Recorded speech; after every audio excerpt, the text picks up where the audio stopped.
What is up, guys? Welcome on back to TK's Garage. And in today's video, I'm going to give you my thoughts and impressions on the Dodge Charger Scat Pack EV Daytona, whatever how long ass name that is. And I'm probably going to surprise a lot of you. Roll it.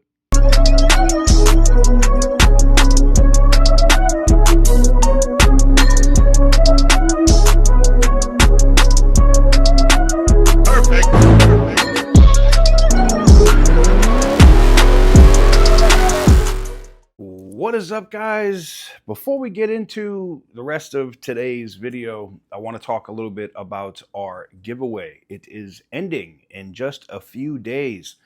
August 31st at midnight or September 1st at 12:01 a.m. That is it. No more entries for the Ram 1500 Laramie and the Cadillac STS. First place gets to pick the Ram 1500 or the Cadillac STS. Second place gets what's left. Third place will get some cash. Same thing as we did last month. Now, there will be a poll going up probably if the first time you're seeing this as an ad spot in our video later today. It'll be in the community tab on what you can vote on what the next giveaway vehicle will be. And I don't know if we're going to do two again next time. We'll see. It depends on how this one ends. So stay tuned. But it's very simple to enter. If you haven't entered already, all you have to do is go to tksgarage.com, or you could pick up any of the merch down here below the screen. I've heard about people saying, hey, I just want to throw a couple dollars at it and see if I win. So we did reinstitute the wallpapers that are up there on the site. You can download it. You have the Hemi Everything and Back to the Hemis are now back live. I believe they do limit us those, though, to 100 per each unit. So I believe there's 200 of those available total. That's it. But there you have it. Good luck to everybody that wants to jump in there. Like I said, the Ram is an exceptionally nice truck. I haven't really been doing anything except starting it since we had that incident. If you go back and look at the earlier videos where I had to replace the tire in the rear for catching that big ass nail.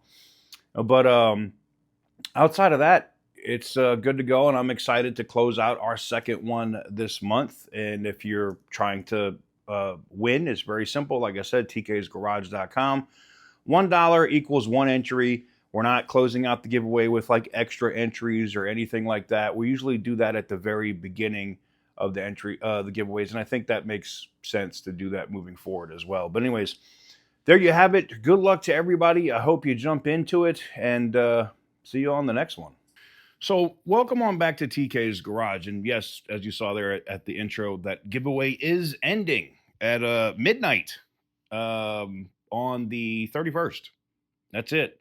No more entries. Then we do we'll launch our next one. It'll be, I have to look at what the date was where they actually pull and we post and live stream the winners, but stay tuned for that. We also have a poll up right now. If you want to pick what the next vehicle is, you guys have a prime opportunity to vote on that. It's over on the post tab here on YouTube, so go do that. So, Dodge Charger Daytona EV. My thoughts and impressions. Now, when I went to Roadkill Nights, I got the opportunity to drive and ride in both the six-pack and the Dodge Charger EV, right? I will say in the four-door version that Racer X was driving us around in, like I felt almost no body roll. That was pretty impressive to me. It also didn't break. We didn't have any issues or errors in the time that we were out with Racer X that evening, going up and down Woodward Boulevard, no problems. I believe that was that next day or the first day. I don't remember which day it was. I actually drag raced this car, but I'll put it like this. I loaded it up. I didn't use launch control, whatever. I literally just held the brake, put the throttle down a little bit till I felt the car sit down, and then just come flying out the hole. And Let me show you that clip. All right, guys, here we go. You know, I could run the Hellcat, I could run the Durango, I could run pretty much whatever I want. But I'm going to give the EV a shot. We good? Let's see what she does. Whenever you're ready, here we go. Just loading her up. Loading her up and hammer down.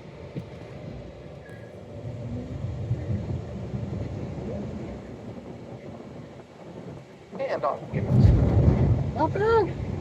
Not bad, huh? I'm genuinely impressed. I tell you what, that is what I have found out as we take these things, because we went all over the country and I've drifted the Hellcats for a decade, right? Right. So we're doing that with these now, and until I tell somebody The EV, that that's what we're in, they don't know it. the instant torque. So, yeah, this is. I'm genuinely impressed. I have to say, I'm genuinely Okay, have a impressed. good day. So I was genuinely impressed by the car in that application of drag racing. Now, full disclosure, that car is not going to beat my M5 in the quarter mile. My car does a 10.6. I've already posted clips of that here. It did a 10.6 in the quarter. So that car the M5 is in the quarter mile faster. Where that Charger is impressive is, like I said, that 60 foot and coming out the hole. Just that instant electric torque. Same thing I got from my Teslas, my BMW i4, even the iX that I had as like a loaner when the i4 was getting service or whatever. They're all quick. Like electric vehicles coming out of the hole, they're all fast. Do I hate the car now that I've spent some time with it? And by the way, the car that Butter the Insider is driving now, the press car, is the same car that I drag raced at Roadkill Nights. And not just me, GB Demon 170 ran that car too. Look, I don't hate it. I just don't think it could be your primary daily driver. And the reason why I say that is because it breaks too much. It breaks more than BMWs. And I know by BMW guys get mad because I say that. I say it in jest because it's funny. If you maintain a BMW, for the most part, they're very reliable. You just have to do the maintenance. Dodge, in this case, the EV, like there's no maintenance. There's tires, brakes, stuff like that you have to do over time, but there's no changing oil. There's no, it's crazy. So they can't have the excuse of, oh, well, it's breaking all the time because people aren't doing their maintenance. No, the software issues are a disaster. Now, I will say this. The press cars, the one that Butter has now and the one that we rode around in with Racer X, may have newer software and they may have fixed a lot of those issues. But I see story after story after story on this car, other YouTubers that have it, where it's constantly going to the dealer. Like I don't know if Hellcat Kitty still has hers or not. I have to go back and check at her channel, but she was having the same issue going to the dealer. Boop. My dude Jay Will, I believe he has his car channels is called E All Wheel Drive. Constantly having issues with that car. Constantly going back to the dealer, back to the dealer. And you think it's fixed and it's done, and then it's back to the dealer for a couple weeks. So it can't be a car unless you have a great dealership that gives you a loaner every time it comes in. Then whatever. But most Dodge dealerships don't do that. They just don't. Okay. So if you want to make that if it's your primary vehicle, your daily driver, it's a no-go. Now, I saw Butter the Insider did a report or what he thought about driving the car over the time that he's had it, and he said the same thing. That car is great for somebody that wants to plug it in at home, run around town, and not rack up miles. Prime example, I've had that M5. Now, I did take it on a road trip, so 4,000 of those miles are back and forth to Detroit, all right? But I've put 6,000 miles on my M5 in, a month and a half? So that Dodge Charger EV, getting around, so I put, 1,500 miles, basically, or 2,000 miles on it of just running around here in the time that I've had it in a month and a half.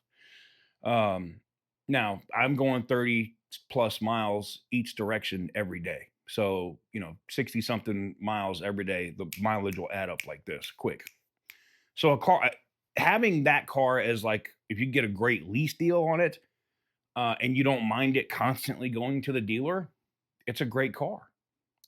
I you know, again, I say this by saying expect it to go to the dealer and expect it to sit there for a while.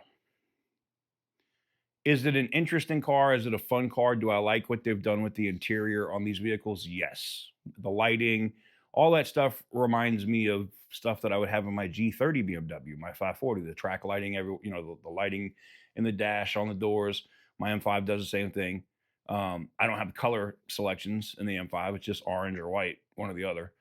Um, but the G30 did. I could do different colors, green, purple, whatever, in the BMW 540.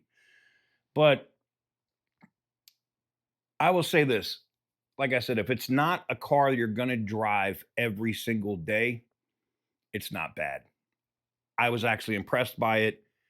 I really like the way that it holds the road. And what I mean by that is not having any body roll. And Racer X said this too. He said the cars that they drove at the press event in Arizona are nothing like the cars that we got to drive at Roadkill Nights. They have completely refined that suspension or adjusted it or did whatever, where that car just sits. It literally to me it feels like, I'm not even going to put a Porsche name on it, but it gives me that feel that I get in my M5. I'm very confident in the turn, and even though mine's only rear wheel drive, it's not. This is the last rear wheel drive one that they made that I have now. It doesn't, even if the BMW feels like it's going to break a little bit, it doesn't. And that's how this Charger feels. It doesn't lean. It doesn't have that body roll. It just sits. And I was impressed by it. But I've had people asking, and I haven't had time to do a video directly on that car, what my thoughts and impressions were on the electric version. And I know you guys were like, I bet he likes it now. I think we're going to cook him. No, no, sorry. I thought about actually leasing one from Tobin, the Scat Pack. I don't want the RT. I thought about leasing one from Tobin just to have it, right? Because it would be content gold, constantly going to the shop, breaking. But don't need it. I don't have enough driveway space as it is. That's why the Cadillac's going away in this giveaway. The Ram 1500 Laramie is going away. And I gotta make some space because we have another vehicle coming to the channel here really soon. So that's gas powered, by the way. I want it, like I said, I thought about leasing the car. It just doesn't make sense. Even if I did it now, like I'm not going to get the tax credit. They wouldn't be able to have the deal done in time, and it goes by when the deal is funded, right? Stellantis Financial is a fucking disaster when it comes to getting stuff done, and you'd probably have to go through them. And sometimes I've literally seen it in the last deal that we tried to do with them, and then we just said screw it and didn't go through them. And we ended up going through Chrysler Capital or whatever, different bank. So, yeah, you'd probably think it's the same, but it's not. But Stellantis Financial took like 45 days, and then they were like, "Yeah, we can't get this, done. We have to do because it was two vehicles." So we ended up having to go through Chrysler Capital like this, 2 days done. But if you're doing the lease, most likely it's going to go through Stellantis Financial. It won't go through Chrysler Capital. And it just, like I said, just wasn't worth it for me. That said, I'm not hating on the car. I mean, I'm still going to report when they break nonstop and people get screwed and the company doesn't back it 100%. But I'm not just hating on the car just to hate on the car. It's just the car. Excuse me. Damn it. The car is just plagued with issues. There's no other way to say it. Now, if they fix all those issues software wise, like the ones that we got to drive at Roadkill, because I don't think Butters had one issue with his, then maybe it changes my mind. But right now, I could not recommend anybody buy this or lease it if it's going to be your primary car. Just pass. Anyways, let me know what you guys think in the comment section down below. Give the video a big thumbs up if you like what I do. Hit the subscribe button if you haven't already. And as always, stay petty, my friends.